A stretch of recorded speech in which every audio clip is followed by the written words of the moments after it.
Today on the show, you thought high school cliques were bad? Well, in Dune, these cliques are thousands of years old and will poison your supper to get ahead.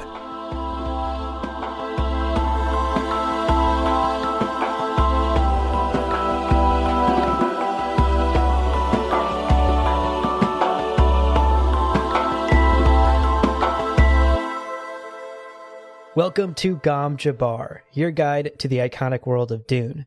We'll be exploring the themes, philosophies, and characters found in the sandy depths of this vast universe, from Frank Herbert's groundbreaking novels to the adaptations on film and TV.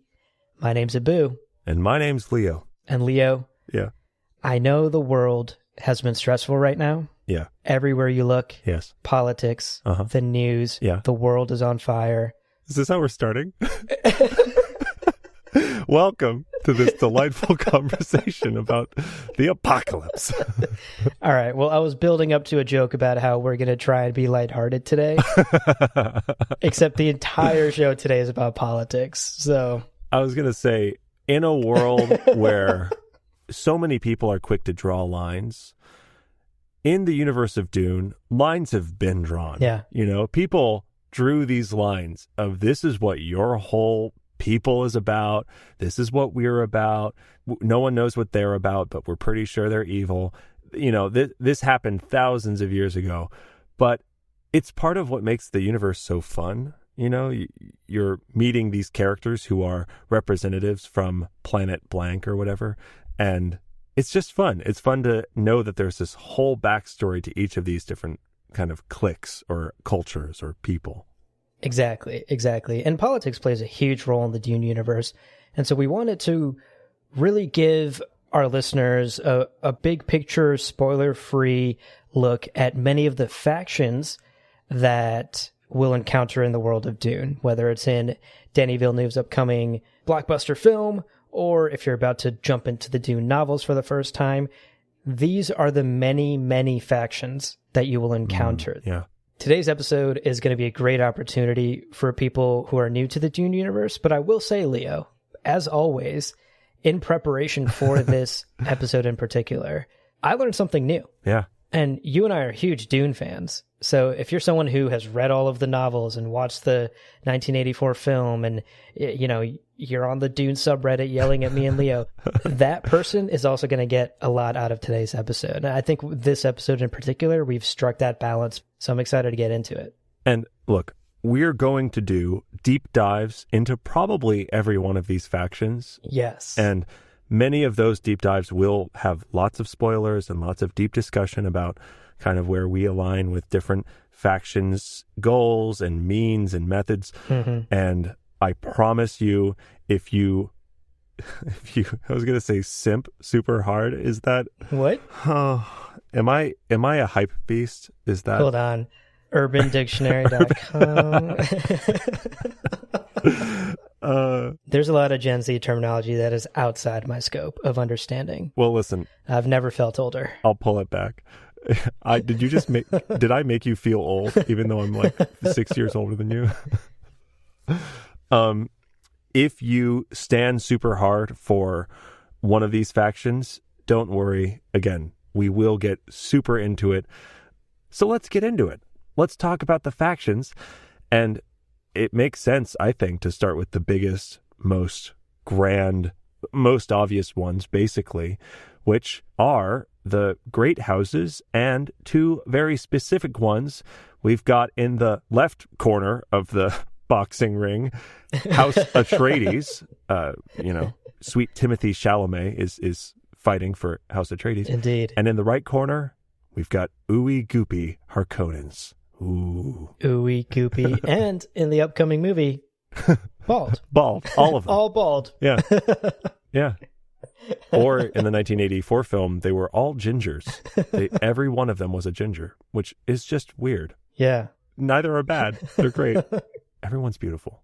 Own it. Yeah, exactly. So let's talk about the great houses. In brief, the great houses of the Imperium. So the Imperium is the galactic empire. It's the governing body of the entire galaxy in the Dune universe. Within that body, the great houses are the lifeblood. They are the holders of power. They are the holders of planets.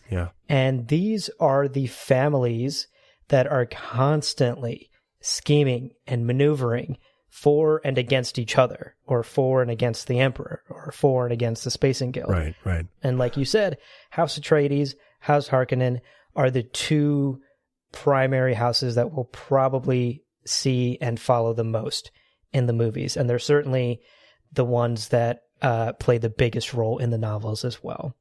With these houses, almost every house, as you said, they hold planets. They often will have full sets of councils and economic, political, and military advisors, and they have armies, and they have their planets have economies. They really are, in a lot of ways, like the nations. They are these entities, right? It's not just the family; it's the whole kingdom of whoever it is, and we meet dukes of these houses in the books and in the movies.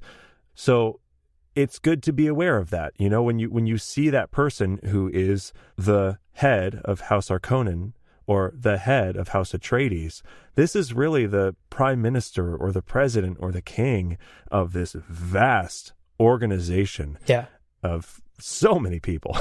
So also, some of the other factions we're going to talk about have like vested interest in these houses. These really are the moving pieces in the chess game of this galaxy. Yes, I love that analogy. These are the pieces on the chessboard. And I liked that you brought up the word duke, something that we'll experience a lot in the upcoming film and in the novels, is the fact that the society of this Dune universe is very feudal in nature. It's very Middle Ages. Words like duke, words like concubine are used. Even though this is extremely futuristic. See our timeline episode about the tens of thousands of years in the future we are actually in. A lot of the terminology, at least of governance, is based in feudal society. And that's sort of how the power structure here works as well. So if I can get in a little bit into the weeds of how the universe power structure works. You got the Emperor at the top. Right. And then, like you said, below them are the great houses and the houses minor. So these are people that are the dukes or the kings or even just the vassals that owe allegiance. Sort of, if you can think of a pyramid, it works its way, the allegiance structure works its way up to the emperor. And these people have a governing body, so they do have a say within the empire to some extent. Each house definitely pulls a little bit more or less political weight than other houses, and obviously they're always fighting over who has more power. Right. This governing body is known as the Landstrad, and I imagine this is sort of like the Congress or the Parliament of the Empire. And so these houses minor and these great houses, who obviously wield more power, come together in this Landstrad alongside the Emperor and alongside another faction that we'll talk about in a little bit called the Spacing Guild, and these people govern the entire galaxy. That's sort of a brief overview of how that power structure works. You don't necessarily have to know that to enjoy the movie. I just got really geeky about the politics of it all, and it was really interesting to learn who reports to who and who has more power and why someone is stabbing someone else in the back. Right. It's to really maneuver within this Landstrad and gain as much political power as possible.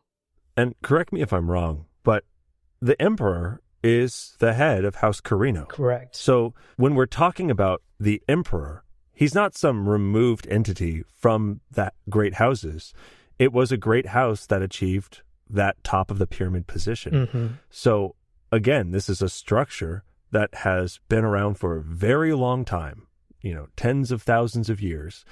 And we enter into it following characters who will refer to these different houses. And with each of these houses, there are thousands of years of history and wars fought between the houses and battles won and lost and votes. And exactly like you said, Abu, vying for power. Who controls what planets? Who, has what access to what resources? Who's literally legally murdering one another through poison. It's wild. A lot of assassins are involved. There's so many assassins. This is just... there's a term in the encyclopedia that's used over and over again, which is legalized murder, which love it. It's such a turn of phrase. What a description. Yeah, if we can make an analogy here, and this is extremely original of me. I like to think I came up with this by myself. You know how in Game of Thrones, oh, I've heard of it. there's all these different what's the word? Houses? Whoa. Yeah. It's the same word. Do you see where I'm going? Do you see where I'm going with this? That's is that an analogy if it's the same? You know how there's like a king of the 7 kingdoms? Oh. Yeah. Oh my God. The parallels are, we have a house structure, we have many houses. Right. You may align yourself with one over another, for example, right? So we talked about House Atreides versus House Harkonnen. They are bitter rivals. Yeah. I would say as bitter rivals as Leo, you and I are when we get into a little fight. Wait, really? When was the last time that happened? I mean, I'm trying, like, what did we last super disagree on? I really can't. Wait, no, okay, there was one thing that we disagreed on, but I can't remember what it was. It was at the end of an episode, and I was like, hey, you know what? Agree to disagree. That's true. Okay. I'll walk that back. You and I don't fight. We're good friends. Let's not create this rift between us. Jesus. Are you going to send assassins? It's like age-old. But what I'm trying to get at here is that House Atreides and House Harkonnen are rivals. Yeah. And that's because they differ in their philosophies, right? House Atreides proves itself to be a house that looks after its people. And while it's not a democratic body by any means, Timothée Chalamet is the heir to the throne because he's the eldest son of the, Duke. And like, it's still very feudal and very much follows like succession rules of old kingdoms. But the Atreides are generally considered good people and good rulers who look out for their subjects and, collectively try to work with their allies and punish their enemies, but are fair and brutal. They're the teacher that you had in 3rd grade that graded really harshly, but you learned, goddammit. Your own good. You learned. And I will say, I think it's sometimes too easy to like paint the picture of all Atreides are good and all Harkonnens are bad. They are different types of leaders. And I found myself very often sympathizing with the Atreides means of like, save the men over the money, right? If there's a situation in which that's a good example. Your men are in danger, save them, because the value of a human life and good training and a quality human is so much more than equipment. Versus the Harkonnens have a very different approach to evaluating that wealth. And of course, again, we are following the protagonist, who is Timothée Chalamet, who is the heir to House Atreides, and there is this thousands, literally, I think like 10,000-year-old rivalry. Yeah. And bad blood, super toxic. They are talking behind each other's backs. They are gossiping. Timothée Chalamet keeps trying to make fetch happen, and Harkonnens just won't have it. They're like, do you even go to this school? And it's just, it's rough. It's rough. Yeah. And the reason we're sort of harping on these two houses in particular is because these are our main houses. Yeah. These are the ones we're going to see in the movie. These are the ones we follow in the books. And these are our main players. So it's important to know who they are and what they stand for. I think you gave a great example of where Atreides and Harkonnen differ when it comes to the value of human life. To the Harkonnens, their subjects, their workers are just numbers on a spreadsheet, right? Yeah, it's just another resource. Yeah. Maximize profits. Atreides value their people to a certain extent. Another, I think, pretty clear-cut fucking example is that the Atreides don't use slaves and the Harkonnen do. Ooh, so it's like, yeah. Hey, that's a point. Yeah. So, really like pick your sides. All right. So my defending of House Harkonnen earlier, rolling that back a bit. That's a good point. Forgot about that part. And GG. Sorry, House Harkonnen, you lose this battle. And before we move on from the great houses, there is one other house, you kind of mentioned it briefly earlier, that we should just, mention. Yeah. House Carino. Yeah. is currently at the start of the first Dune novel and at the start of the movie is the house in power. Right. This is the house that holds the imperial seat, and the emperor is from House Carino, and the emperor's heir, whoever the next male in line in House Carino, is in line to be the next emperor. So they are sort of the ruling house. Right. And these three houses, Harkonnen, Atreides, Carino, are going to be sort of, if we go back to our chessboard analogy, these are going to be the three main pieces that are battling against each other in the upcoming Dune film and for much of the Dune novels as well. So those are the three big ones to remember. Although there are many houses. Totally. There, they can range anywhere from, I think at the lowest, there were 57, if I recall correctly. And at their peak, there were over 150 houses. So many. And that's just great houses. There's even more just sort of minor houses everywhere. Wow. Trying to remember the scale of the Dune universe, we're talking about trillions of people across thousands of planets. Like, this is a massive galaxy, and 150 is not a lot of houses to wield power over an entire galaxy. But these are our main players, and of those 100-odd great houses, these three are arguably the most powerful. Yeah. Once again, Atreides, Harkonnen, and Carino. These three are at the top of the pecking order. So moving on from houses major and houses minor, we have another thing that nary a page goes by without something happening with these folk. What was John? What was the name of the first Spacing Guild member? Yeah, Spacing Guild member John, who got really, really high. Throwback. He's so high. He's tripping so high. So the next faction we're going to be talking about is the Spacing Guild. And they're a big deal because what year is it?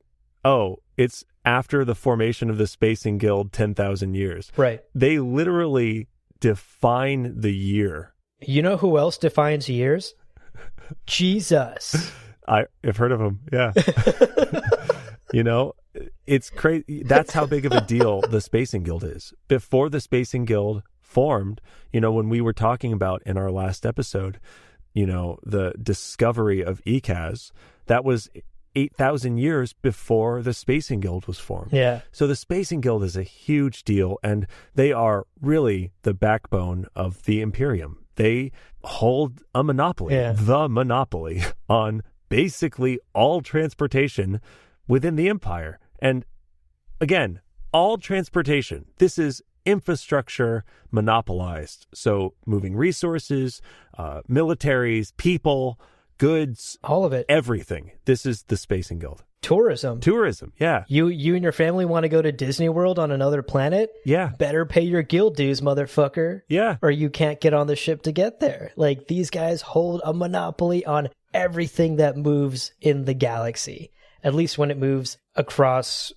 systems. Right. And to sort of turn back the clock a little bit, very brief history lesson, if you recall, something called the Butlerian Jihad happened. Right. People got real mad at their MacBooks and smashed them, and computers and artificial intelligence were murdered across the galaxy and wiped out. It was genocide, but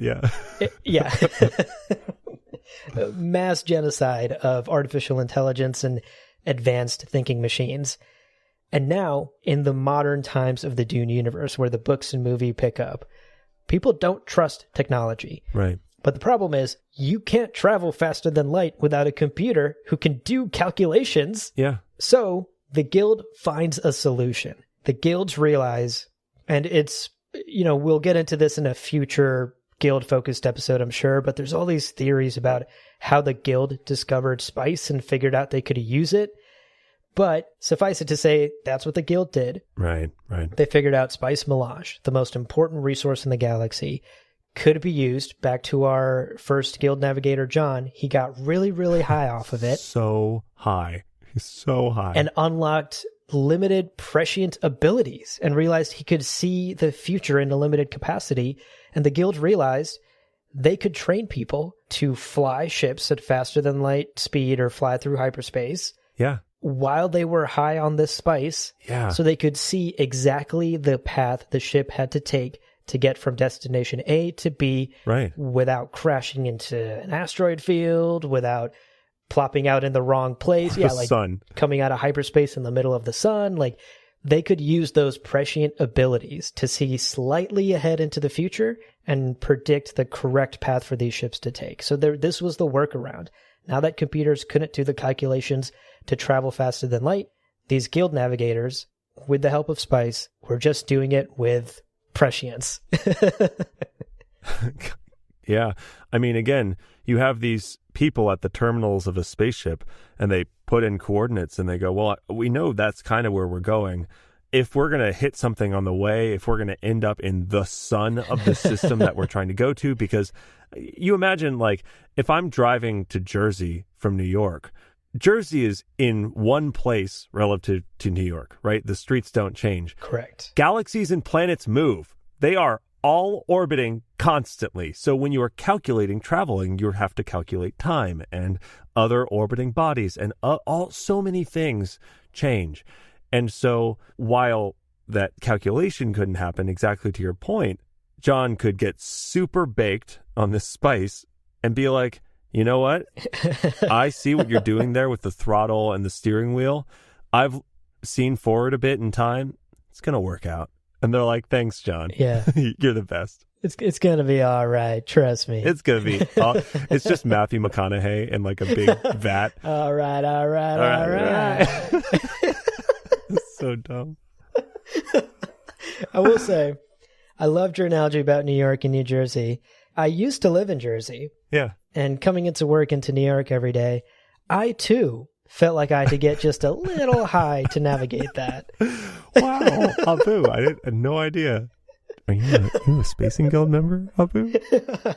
Is that what they call it these days? We should call it that from now on. Wow. Yeah. Spacing Guild members? Are you kidding me? So good. So much better than Podheads. Okay.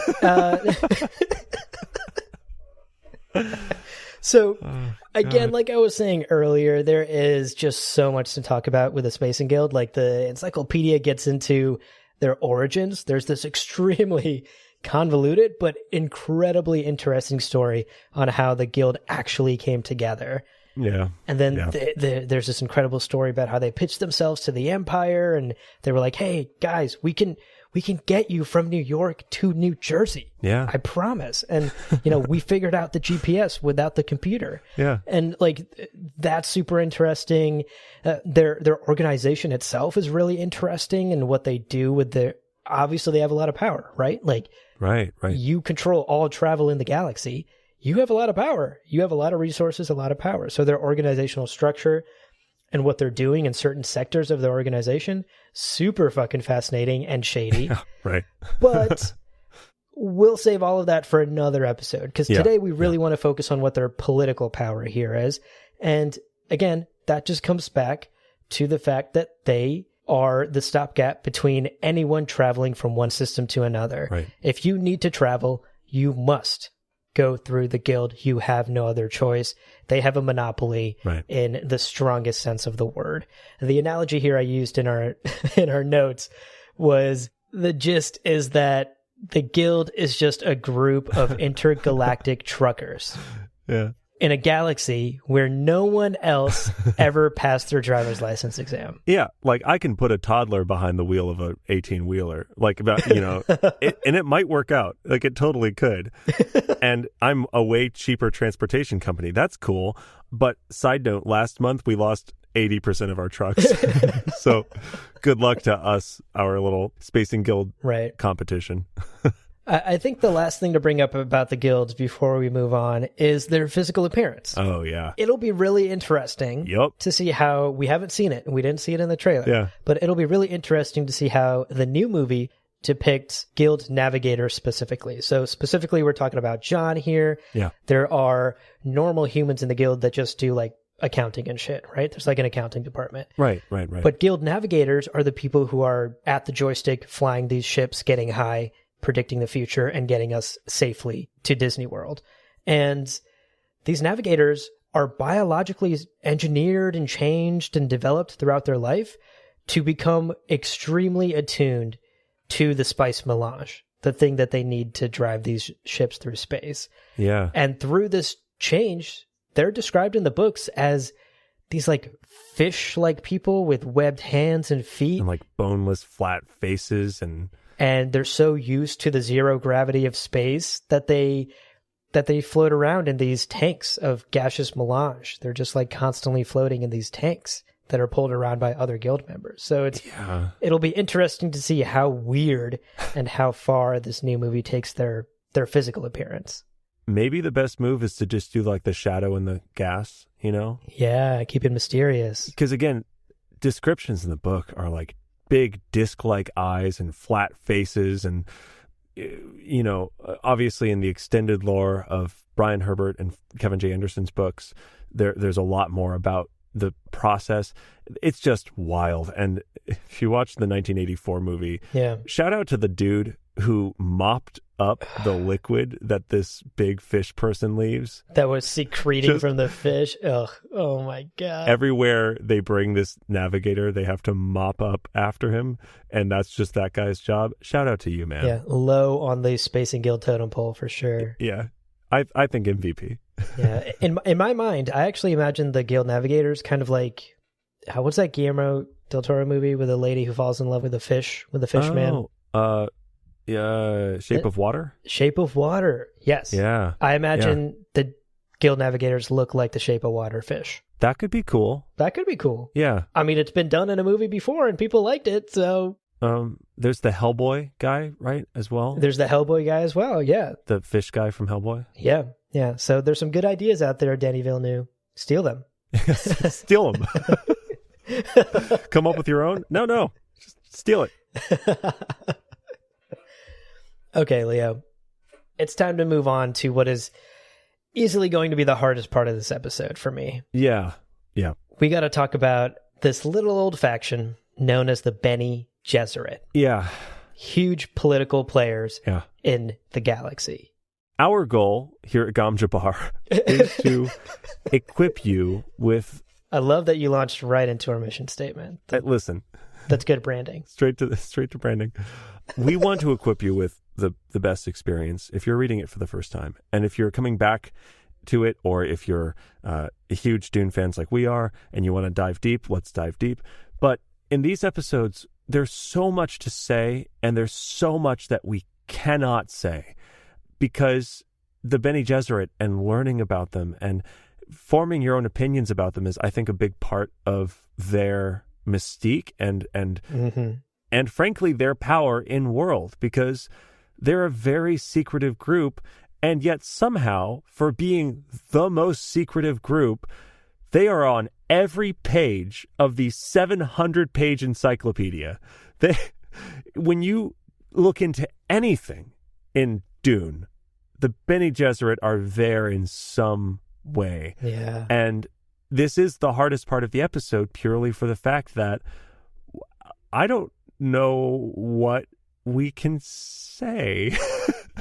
Yeah, we are going to walk this fine line of not getting into spoiler territory, but still try to give you a little bit of context of who the Bene Gesserit are. But we promise, and we've said this in previous episodes, we promise a Bene Gesserit episode is coming. Yes. We are working on it. To be totally honest, I'm a little scared of it because that is such a daunting and massive episode to tackle. But for today, we're going to skip over a lot of details of the Bene Gesserit and really just get to the broad picture of who and what they are. Yeah. In extremely oversimplified terms, the Bene Gesserit is an all-female religious and political order that traces its roots all the way back to Terra. Yeah. So remember, in the Dune universe, Terra is the name for Earth. Wow. And Terra existed 20 to 30,000 years ago. So this is a ancient order. And, over the tens of thousands of years that they've been around, I mentioned their secrecy earlier, they have quietly influenced the course of humanity. And a lot of this steering of the ship is accomplished by kind of covertly pulling strings and manipulating things here and pushing here and suggesting, whispering in someone's ear over there. There's so much of just ruling from the shadows, Yeah, and I would say next to the Great Houses, the Bene Gesserit will be the other faction that will get to know the most Yeah. in the upcoming film. Agreed. And we'll get to know the most directly, you know? So it's important to know the role they play in this universe. What's interesting, though, is you might be wondering, okay, ancient religious political order survived for tens of thousands of years. Cool. So they must be like emperors and shit, right? Not at all. Yeah, no. You will rarely ever see a Bene Gesserit in a leadership position. Like you said, Leo, secrecy is their game. Right. They're covertly sort of pulling the strings of history, and they act primarily as political advisors or negotiators or analysts. Their job is to not be the guy on the stage, Right. but to be the woman directly to the right of that person, Right, right. you know, with their hand on their shoulder. That's the role of the Bene Gesserit in the political climate of the Empire. So they have this organizational power of what they've accomplished over tens of thousands of years. But individually, these are tremendously capable women. They have gone through intense physical and mental training. They've achieved, abilities that really border on superpowers, basically. Yeah. From something called the voice, where you just tell people to do things and they kind of have to. Yeah. With some caveats and some asterisks, some terms and conditions do apply. As always. To truth saying, which is just sussing out lying people, which I feel like I know some truth sayers in life where you try to tell them a lie and they're like, nah, I can tell you're lying. It's like, damn. Right. Everyone's mom is a truth sayer. Oh my God. Everyone's mom is a Bene Gesserit. Oh, dear Lord. I need to call my mom. She already knows what you're going to say. Oh, God.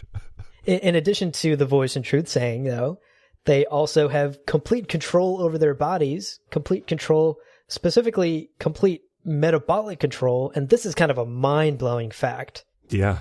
But they could combat aging if they wanted to. Right. Just with sheer control over their bodies and this sort of metabolic process within their systems, they could slow down their aging. Like, that's how deep the control is, and that's how, frankly, superpowery their abilities are. Yeah. And then in addition to that, if that's not enough, they also pass memories on genetically. So one Bene Gesserit mother can pass her memories to another, and through this process, Bene Gesserit can recall the memories of other Bene Gesserit women who have lived and died generations in the past. Yeah. So they can have sort of a complete context of their own history because they have this genetic memory and this ability to tap into their ancestral memories. And that alone is power, right? Yeah, like knowing who you are, where you came from, what your story is, and being able to access it on a whim is incredible. I will point out here that the Bene Gesserit is an organization, and not all Bene Gesserit members or members of the sisterhood are equally trained, and not all of them have accomplished the same degree of power. Again, correct. Like Mentats and like some of these other schools of training, the Bene Gesserit, they have these things within their collective power, but not everybody can do everything. And I just wanted to stress that. There's a hierarchy. Yeah, exactly. I mean, Navigator John gets to fly the ship, but Billy gets to clean up Navigator John's bodily fluids. Like, it's just, there's a pecking order, of course, and the Bene Gesserit have the same. Okay, his name is Billy. Gotcha. That's my takeaway. Billy's the mop. Billy the mop boy. Billy the mop boy. I will say, though, even at their worst, when it comes to the Bene Gesserit, right? Even if they haven't mastered the voice, they didn't pass the truth-saying test, maybe they don't have utter, complete control over their metabolic processes in their body. Right. Even the worst Bene Gesserit is still an extremely shrewd politician. Yeah. And they're trained in combat arts, of course, hand-to-hand, close combat arts. Yeah. They're deadly warriors as well. That just sort of comes with the territory of even attending the Bene Gesserit school. Yeah. So without these sort of superhuman, supernatural powers, Bene Gesserit are still effective and still deadly, and that is how they have survived and manipulated and directed the course of human history for tens of thousands of years. It's mind-boggling. Now, the Bene Gesserit, one of their strengths, one of the Bene Gesserit's strengths is with their genetic memory. Yeah. They have some very large-scale genetic breeding programs where they are looking at, like, what can you accomplish over years of selective breeding of humans. And there's so much to say about that. Yeah. And there's so much we can't really say about that. And it's we also just don't have the time. So again, we hereby promise we will be doing a Bene Gesserit episode sooner rather than later. And it's going to have a lot of that stuff, although it will be a very spoiler-heavy episode. So just be aware. And I will say, if you felt kind of icky when Leo said the words breeding program, that's the right response. Right. You should probably feel icky. And again, we don't want to veer too much into spoiler territory, and we don't want to color your opinion of the Bene Gesserit organization. But, you know, obviously an organization with this much covert power, this many sort of superhuman abilities in their arsenal, they're up to some shit. Right. And we'll definitely dive more into that in a spoiler-heavy episode in the future. I mean, in this universe, everyone aren't they? Like, yeah, to be clear, everyone's up to some shit. The great houses are you know, poisoning and killing each other. There's assassins left and right. The Spacing Guild is just extorting everyone for money and getting super high on drugs. Super high on drugs. Everyone in the galaxy is up to some shit. So, you know.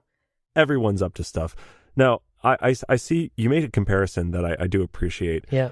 Of sort of how to think about the Bene Gesserit sisterhood.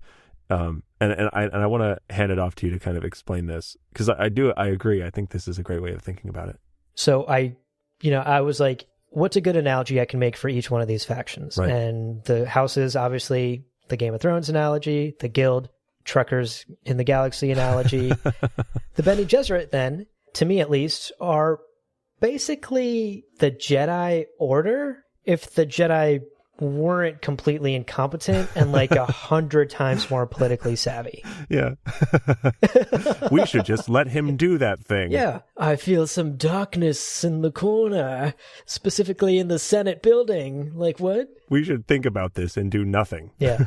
So, you know, I've clearly put a target on my back. The Star Wars nerds are going to be crashing into my DMs any second now. But, you know, the Bene Gesserit are easily an extremely competent and more powerful version of the Jedi in my mind. Sort of a religious, supernatural group with powers that, you know, the leadership of the galaxy rely on.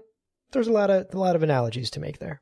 Also, to be clear, fun fact, a lot of Star Wars references established Dune things, right? Yeah. The Kessel Spice Run, the voice, the Jedi ability to tell people. Yeah, the Force. Yeah.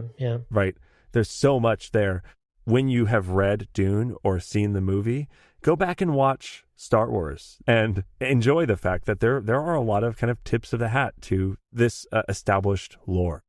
By joining us in our Dune fandom, you are entering into really understanding Western sci-fi in a very big way. Yeah, I was going to say a lot of sci-fi. Whatever sci-fi you enjoy, we can promise that there's probably something grounded in Dune. There's a reason Dune is so iconic and has been for so long. Sure. I will say the Star Wars versus Dune debate, to me, real fucking old. Yeah. Like, I just want to put it out there. You're allowed to like both things. One is not superior to the other. Oh, totally. And there's this in the most toxic corners of the internet, of course, where naturally. I sometimes fall into. Right. There's a lot of this like, Dune is better. Oh, wow, Star Wars is trash. Or, wow, Star Wars stole so much from Dune. Yeah. Come on. You're allowed to like both. Both are incredible works of art and stand on their own.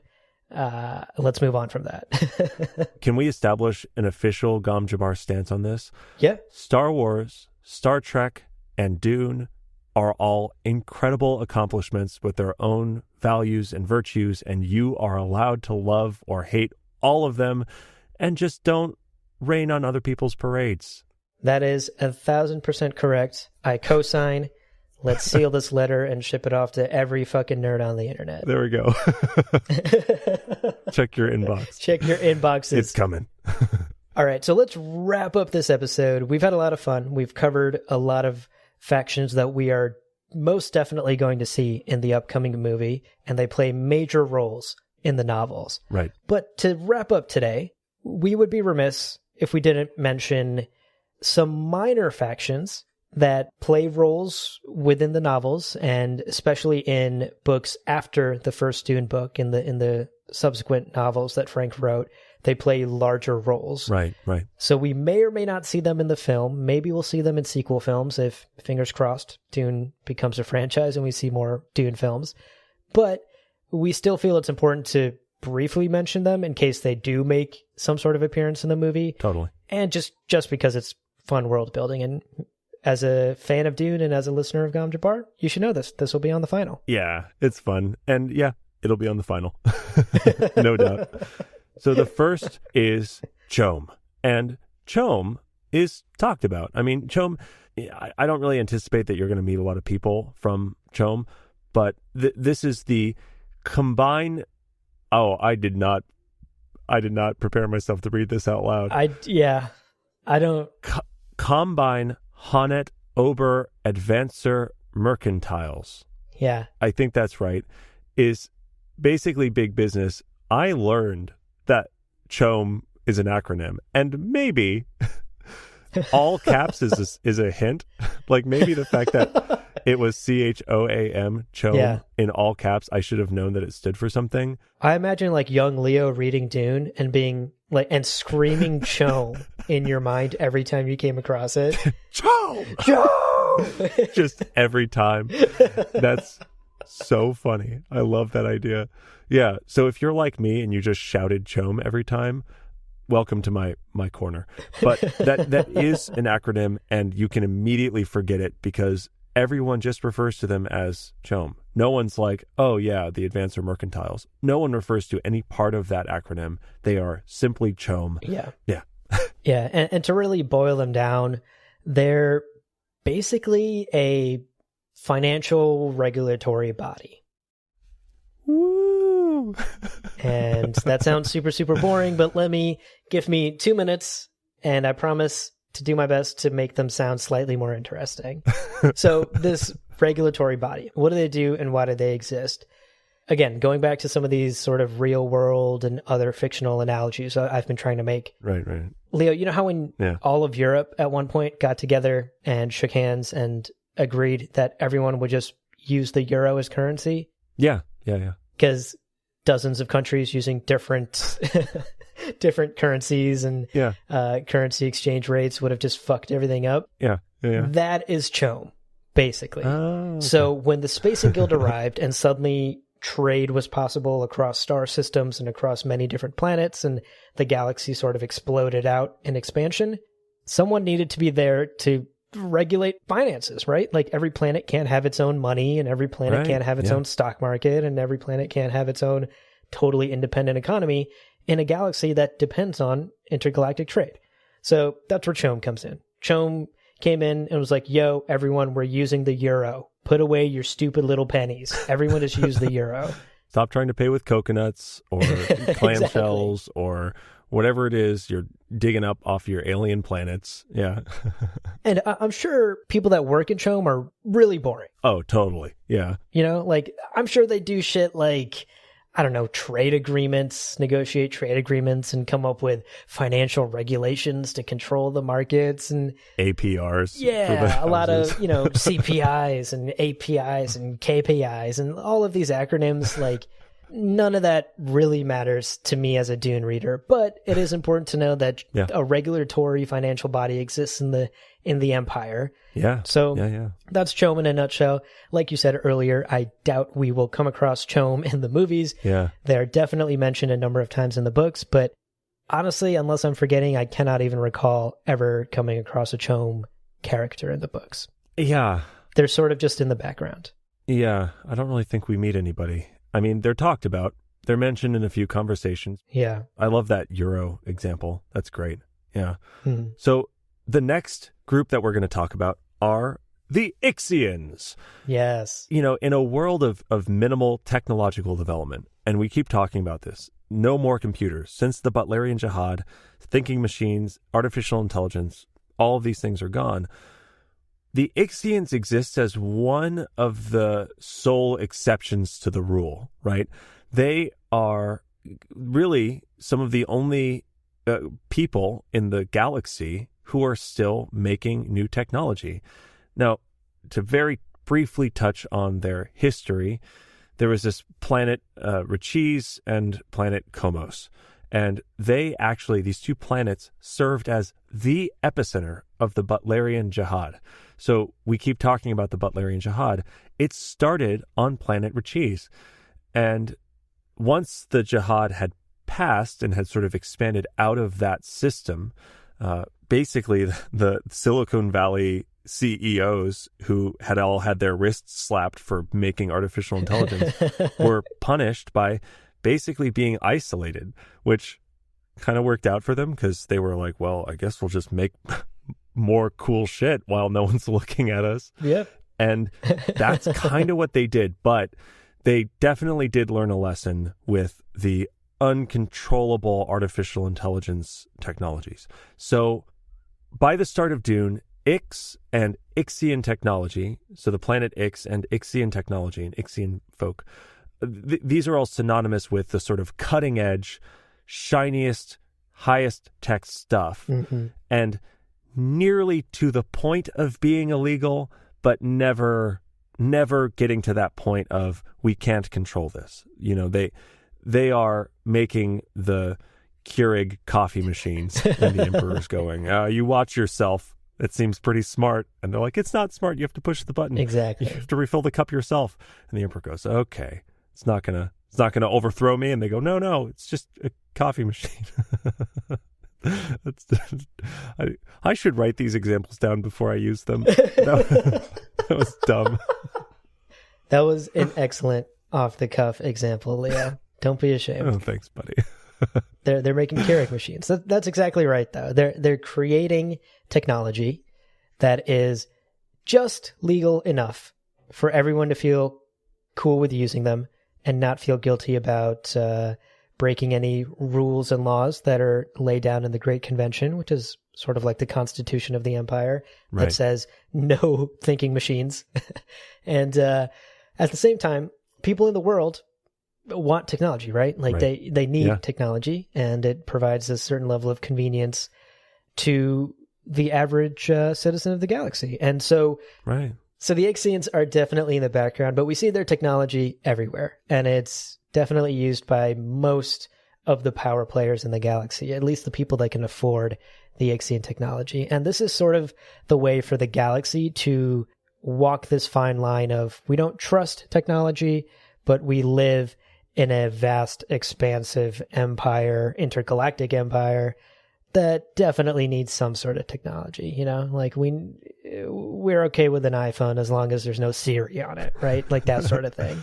Right. So all of this comes from Ix. And these guys, I liked your Silicon Valley analogy. Like, these guys are the tech CEOs of the galaxy making all the gadgets.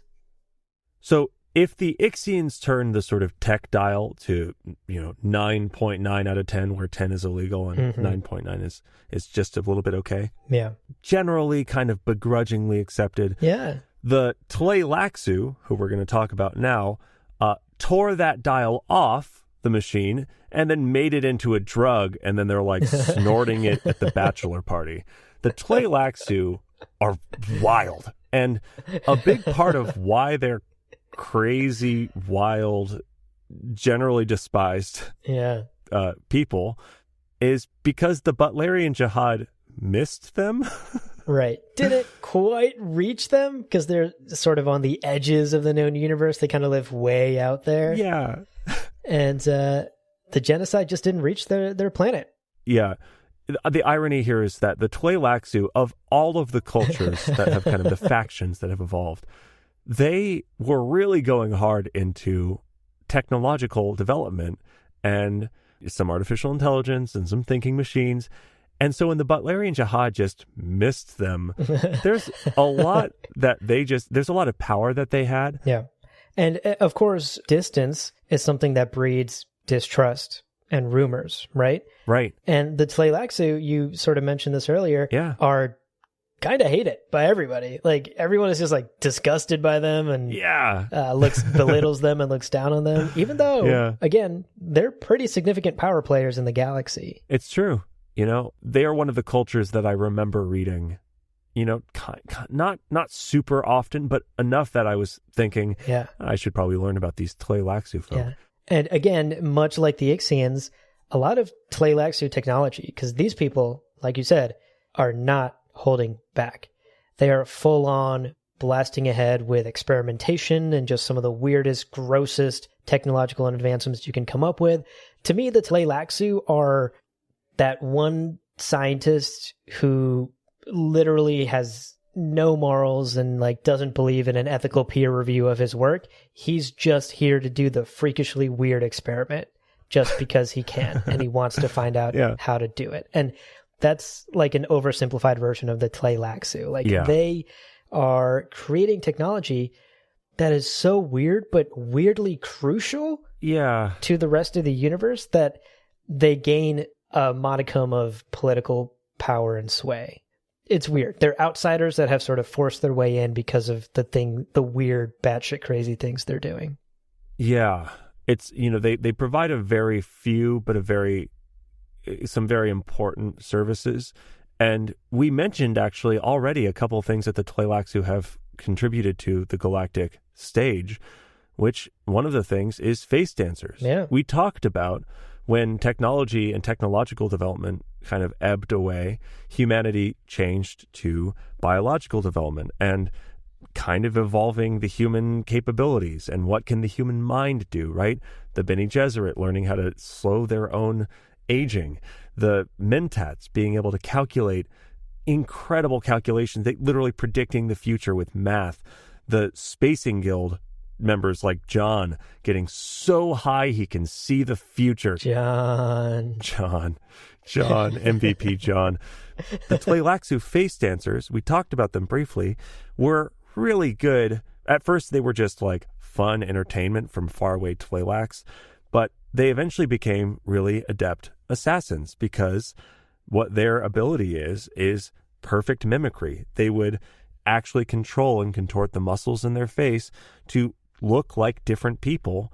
And this is bred and this is genetically affected so that they are still human, but they are basically shapeshifters.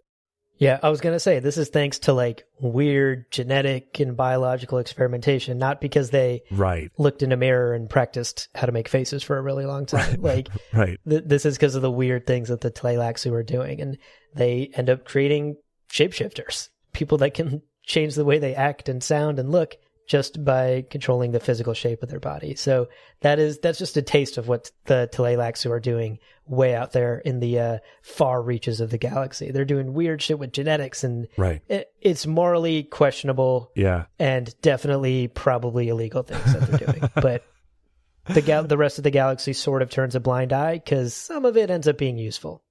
Yeah. Basically, they are distrusted. They are disliked. And when you read about them or when you see them in the movie, you will also distrust them and you will also dislike them. You will also hate them. Basically. Yeah. Yeah. But again, like we mentioned, Chom, the Ixians, Tleilaxu, these last three sort of smaller factions, probably won't show up in at least this upcoming film. Maybe could show up in sequels. They don't play as large a part as the other factions we talked about earlier in the episode in the novels, but they are present in the novels as well, so you'll come across them. So good to know about them. Not crucial to really know the ins and outs.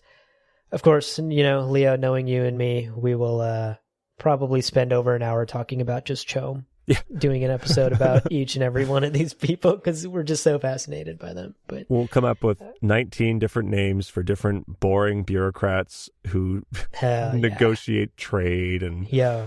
Just wait until I explain the entire accounting department of Chom. Oh my God. Get ready. I can't wait. I cannot wait. All right. So let's wrap up and put a lid on today's episode with just a final question. We like to usually end our episodes with a little question for the two of us. Sure. Which faction, Leo, do you think holds the most power? And just to clarify and be a little bit more specific, let's say that we are right at the start of the movie. right at the start of the first novel, right before its first pages. So in a non-spoiler way, who do you think holds the most power at that point in time? Okay, I think that, and again, without getting into spoilers, I've got to say, as of the beginning of Dune, the most powerful faction, in my opinion, is the Bene Gesserit. Again, I don't even know how far their influence extends, and that's sort of the point. Mm-hmm. But we do know for a fact that the Emperor never goes anywhere without his Bene Gesserit Reverend Mother Council. One of the main characters in the book is of the Bene Gesserit Sisterhood. You know, their roots as an organization are deeper than any other faction by a huge margin, by tens of thousands of years. And literally no one knows how deep their plans or records extend. And there's just so much power there. And I'm not convinced that any other system that exists today in Dune, I'm not convinced that it's not directly due to the actions and the decisions of the Bene Gesserit. Yeah, I agree. My initial instinct to this question was also to answer Bene Gesserit. Yeah. But then I saw you wrote down your answer, so I was like, all right, I got there first. Shit, I can't copy his homework, damn it. So I went with, although I do agree, actually, the Bene Gesserit, I think, are so incredibly powerful. Just to have a different answer than yours, Leo, I went ahead and said that the Spacing Guild at this point in time hold a lot of power. Yeah. Right? We've mentioned their incredible monopoly on all transportation in the galaxy. But I think you say that out loud and it almost doesn't make sense, right? Because we live on a planet where anyone can pretty much go anywhere, and we have buses and trains and cars, and transportation for the most part is just like a thing that humans can do at will whenever they want on planet Earth. But in the galaxy, you might live and die just on the one planet your entire life. Right. Until the Spacing Guild arrives. And suddenly the world opens up, and this changes the face of the galaxy. Suddenly things like intergalactic trade, intergalactic politics, intergalactic enter literally anything else here is possible. But it all has to go through one group? That's crazy. Yeah. That is the very definition of a monopoly. If everything you ordered for the rest of your life had to go through Jeff Bezos and Amazon, which I guess it's kind of already does. If that is wild. And imagine that on a, again, intergalactic scale with thousands of planets, with trillions of people. I cannot imagine how busy the accounting department in the Spacing Guild is trying to manage all of that money and manage, I'm sure, all of those like fees and taxes and, you know, payouts and trade deals and whatever that they have to deal with so many planets. So I would say the Spacing Guild at this point, peak of their power, and no one's going to fuck with them, because what person is going to slash the tires on the only bus that can get them around? Right. Yeah. No one in the galaxy is going to plunge the entire galaxy into a dark age where transportation and communication is totally cut off because you went ahead and fucked with the Spacing Guild. Right. So that, you know, they have this sort of level of protection. Yeah. And their monopoly makes them extremely crucial. And everyone, even to the very top of that pyramid, the Emperor plays by the guild rules. Yeah. Crazy. So my vote goes to the Spacing Guild for the most powerful faction at this time. You even point out here, their one weakness is their sort of dependence on spice. Yeah. And yeah, John would be super bummed if we took away his weed. But then we don't know if we're going to end up in a star or not. Exactly. So, you know what, John? Blaze on, friend. Blaze on, brother. Blaze on, Spacing Guild member John.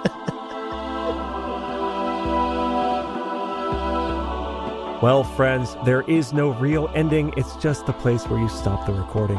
But this podcast is always one step beyond logic. So help spread the word of Muad'Dib and leave us a review on Apple Podcasts. And be sure to check out the other shows on the Lore Party Podcast Network on loreparty.com. You can also follow us on Twitter and Instagram at lore_party. Thank you so much for listening. And remember, he who controls the podcast controls the universe. We'll see you on the golden path.